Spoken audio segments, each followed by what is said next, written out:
BJP का किला ढह गया। बांकीपुर उपचुनाव में प्रशांत किशोर भारी बहुमत से विजयी हुए। उसके बाद बारी बीजेपी के समीक्षा बैठक की थी। पार्टी कार्यालय में बांकीपुर उपचुनाव को लेकर समीक्षा बैठक का आयोजन हुआ। इसमें बिहार के मुख्यमंत्री सम्राट चौधरी, पार्टी के प्रदेश अध्यक्ष संजय सरावगी भी शामिल हुए। इस बैठक में बांकीपुर उपचुनाव में मिली करारी हार पर समीक्षा भी हुई और मंथन भी हुआ। लेकिन क्या किसी का इस्तीफा हुआ? क्या किसी का पद छीना गया? कोई बड़ा फेरबदल किया गया? फिलहाल ऐसी कोई खबर नहीं मिली, क्योंकि इस मामले में रामकृपाल यादव बैठक में जो मौजूद थे, उन्होंने कहा कि बांकीपुर चुनाव के संदर्भ में चर्चा हुई। बांकीपुर चुनाव में हम पीछे रह गए, नहीं रहते तो हम 30 वर्षों से उन कमियों को जानेंगे। जनता की जो भावना थी, कार्यकर्ताओं को समझेंगे। कार्यकर्ताओं ने कई बातों को रखा, उन सब पर हमारी पार्टी और हमारा नेतृत्व विचार करेगा। बांकीपुर की जनता हमारी है और हमारी ही रहेगी आगे। बांकीपुर की जनता का पूरा ख्याल रखा जाएगा, उनकी पूरी सेवा होगी। लेकिन गौर करने वाली बात यह है कि मतलब बैठक में तो ऐसी उम्मीद की जा रही थी कि कोई बड़ा बदलाव होगा, कोई बड़ा फैसला लिया जाएगा, किसी को हटाया जाएगा। खासकर मुख्यमंत्री सम्राट चौधरी पर सबकी नजरें बनी हुई थीं, क्योंकि सूत्रों से मिली जानकारी के मुताबिक इस बैठक में सीएम सम्राट चौधरी और बिहार बीजेपी प्रदेश अध्यक्ष संजय सरावगी शामिल रहे। सभी नेताओं ने चर्चा की कि बांकीपुर में हार की वजह क्या रही। उन्होंने एक दूसरे से चर्चा कर मंथन किया कि कहां चूक हुई। हार के बाद बीजेपी के अंदर तनाव की स्थिति है। बीजेपी ने एक ऐसा सीट लूज किया है जो पार्टी का गढ़ रहा। ऐसे में हार के बाद लगातार समीक्षा बैठक की बात हो रही थी। अब इस बैठक के बाद क्या कुछ निकलकर सामने आएगा, ये तो एक चर्चा का विषय है। लेकिन फिलहाल सवाल ये उठ रहा है कि अभी तक किसी का इस्तीफा नहीं, कोई कार्यकारिणी या कोई समीक्षा बैठक में ऐसे किसी नेता पर टारगेट नहीं किया गया। आखिर क्यों? क्योंकि आप सोचिए, 30 साल पुरानी सीट आप हार गए और हार की जिम्मेदारी किसकी है ये तय नहीं हो पा रहा है।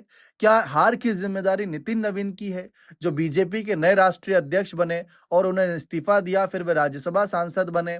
फिर जब रैलियां निकल रही थी तो रैलियों में जो चर्चा थी कि हनुमान जी को आगे नचाया गया बीजेपी का झंडा पकड़ाकर, क्या वो कारण बना, या छात्रों का आंदोलन कारण बना, या प्रशांत किशोर की चाणक्य नीति कारण बनी, या फिर अपनी ही पार्टी में नाराजगी का कारण है? यहां पर समझने वाली बात यह है कि सम्राट चौधरी जब मुख्यमंत्री बने, तब से एक चर्चा अंदर खाने ये हुई कि बीजेपी के जो पैरामीटर्स होते हैं, जिन नियमों के तहत बीजेपी सीएम बनाती है, वैसे तो ये कोई सख्त कोई ऐसा फैसला नहीं कि यही होगा, लेकिन फिर भी ध्यान रखा जाता है कि वो संगठन की छवि से हो। आरएसएस को लेकर चर्चा होती है, फिर उसकी साफ छवि हो। फिर बात आती है पढ़ाई लिखाई को लेकर भी, तमाम चीजें होती हैं जिसको ध्यान में रखा जाता है। लेकिन बिहार में सीएम चुनते वक्त शायद बीजेपी ने ये सारे नियमों को ताक पर रख दिया। परिवारवाद का मुद्दा भी बड़ा हावी रहा। तो ये कारण बने क्या? क्योंकि किसी को तो जिम्मेदारी लेनी होगी। अब आप बताइए, देखिए जेडीयू के कई नेता ये कह चुके हैं कि बिहार में नीतीश को सीएम कुर्सी से हटाकर बीजेपी ने अपना सीएम बनाया, उसका नतीजा तो पूरा देश देख चुका है। एक चुनाव तो हार गए, आगे ये तो सिर्फ ट्रेलर है, आगे पूरी पिक्चर बाकी है। तो सोचने वाली बात यह है कि यहां पर इतनी बड़ी कार्रवाई हुई, लेकिन इसके बाद किसको टारगेट पर रखा जाए, किससे इस्तीफा लिया जाए? क्या सम्राट चौधरी से इस्तीफा लिया जाए? क्या बिहार में मुख्यमंत्री बदलने पर विचार किया जाए?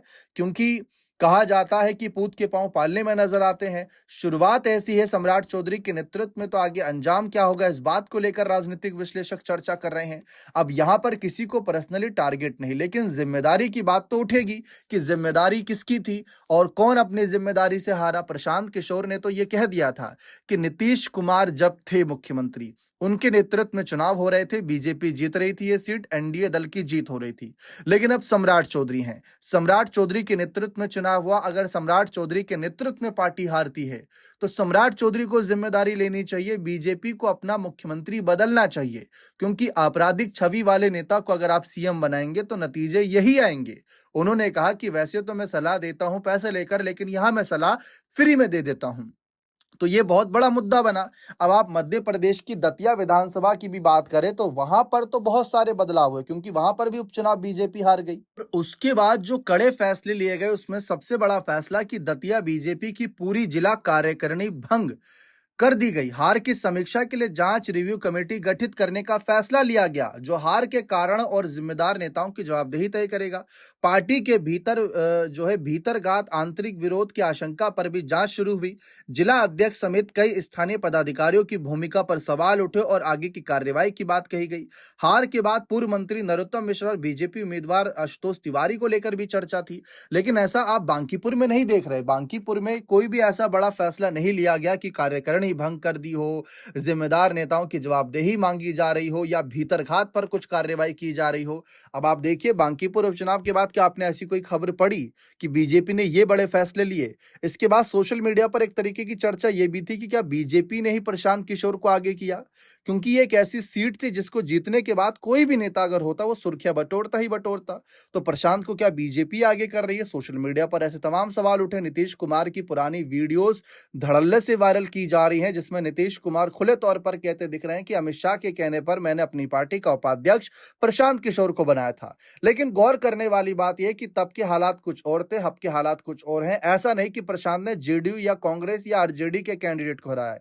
यहां पर हार हुई है बीजेपी के उम्मीदवार की, यहां पर हार हुई है बीजेपी के राष्ट्रीय अध्यक्ष नितिन नवीन की सीट की, यहां पर हार हुई है सम्राट चौधरी जो बीजेपी के पहली बार मुख्यमंत्री बने बिहार के, उनकी।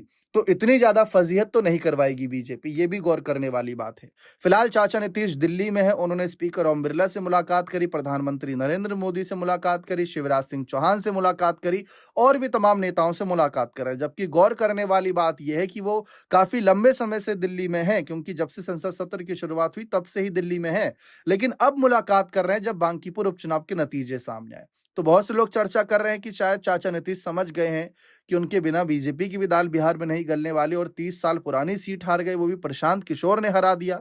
लालू यादव की पार्टी महागठबंधन मिलकर खेल करता तो समझ में आता, लेकिन प्रशांत किशोर, ये थोड़ा कह सकते हैं कि आउट ऑफ सिलेबस क्वेश्चन आ गया था शायद बीजेपी के लिए। लेकिन अब बात होगी कि जिम्मेदारी किसकी थी, हार के कारण क्या हैं? क्या यहाँ पर कार्रवाई होनी चाहिए? क्या मुख्यमंत्री को लेकर जो माहौल बन रहा था, जो प्रशांत किशोर ने अपनी बात रखी कि अगर हारती है बीजेपी, तो बीजेपी को तो अपना सीएम चेंज कर लेना चाहिए, क्या बीजेपी उस बारे में सोच रही होगी? अगर हाँ, तो किसको लाने के बारे में सोच रही होगी? क्योंकि 2030 का तो अभी पूरा चुनाव पड़ा है, 2029 में चुनाव है, तो फूक फूक कर कदम रखना होगा। अब सम्राट चौधरी को लेकर देखिए, ऐसा कहा जा सकता है कि अभी शुरुआत है, हो सकता है और मौके दिए जाएं, क्योंकि पहला दूसरा तीसरा ऐसा चलता रहता है, चुनाव हार जीत लगी रहती है। लेकिन आपके पाले में गेंद थी, 30 साल पुरानी सीट आपकी थी, लालू नीतीश कांग्रेस एक साथ आ गई थी, तब भी 30,000 वोटों से आप जीत रहे थे। लेकिन अकेले प्रशांत किशोर ने किला ढहा दिया। और गौर करने वाली बात यह है कि जब मुख्यमंत्री बदला तब ये बड़ा बदलाव, तब ये बड़ी हार। अब ऐसे में हर कोई इस बात की चर्चा कर रहा है कि बिहार के अंदर के राजनीतिक समीकरण क्या बैठाए जाए, क्या कार्रवाई होनी चाहिए बीजेपी के अंदर खाने, क्या सिर्फ बातचीत करके और बैठक के बहाने चाय समोसे का आनंद लेकर छोड़ दिया जाएगा, या किसी के इस्तीफे तक ये आज पहुंचेगी, क्योंकि 30 साल पुरानी सीट आप हारे हैं।